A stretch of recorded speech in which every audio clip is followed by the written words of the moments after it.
Well, good afternoon, everyone. Got something rather unusual to show you.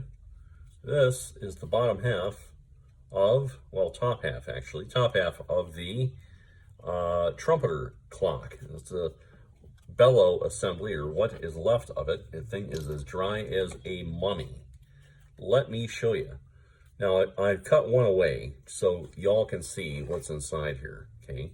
Doing this with the camera off to the side, so bear with me with the lovely videography here. But anyway, so this is the old dried up leather. The original, I don't know if it's original or not. And inside the leather, consequently, is a piece of cardboard. And they call that framing, all right, because it gives a little greater degree of stiffness to the leather at the point when the leather was new. And this also helps the leather fold properly, but it's been cut away, as you can see. You have an inner hinge material, and you have a corresponding outer hinge material. And for all intent and purposes, I have no reason to believe that this isn't the original leather on here. Although somebody has gotten in here in the past and has kind of made a mess out of the interior of this poor little Bellow assembly. But this thing is as dry as a mummy. I mean, it hardly lifts up. There's glue on it. There's all kinds of stuff from previous repairs. Some shoemaker, in their infinite wisdom, decided to put galvanized hooks in here to lift up the bellows, and some linkage that goes down here and up to the eyelet. Well, look what they did. They tore through the wood. Ay, ay, ay, ay, ay. So that's all got to get fixed. The bottom half of this is kind of interesting. So you have the two bellows. One goes up, the other one goes down. This one goes up, the other one comes down. So they're walking, okay?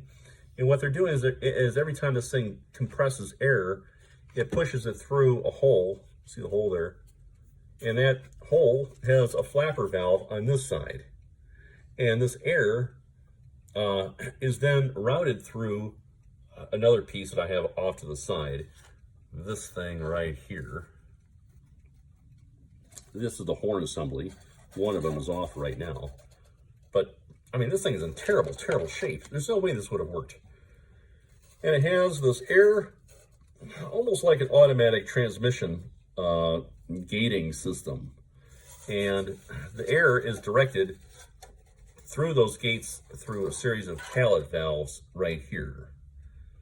It's not very complicated. It's just a lot of pieces. But good Lord, this thing's dry as a mummy. It's brittle. People didn't use the right adhesives over the 100 and some odd years that it's been alive. It's in terrible shape. This thing probably dates to about 1860s or so. And someone tried sealing the two mating surfaces with some cork. I don't have any objections to that. I do take an exception to the type of material or the glue they used. And someone took horsehide glue and tried to shellac the inside of it. Well, all that's crazed and cracked and looks like heck inside. Not really sure how I'm going to get that out of there. If I can at all. Maybe I'll just leave it in there. It's entombed. But these are the type of things that you encounter when you're repairing an old German musical mechanical contraption such as this. So more later on.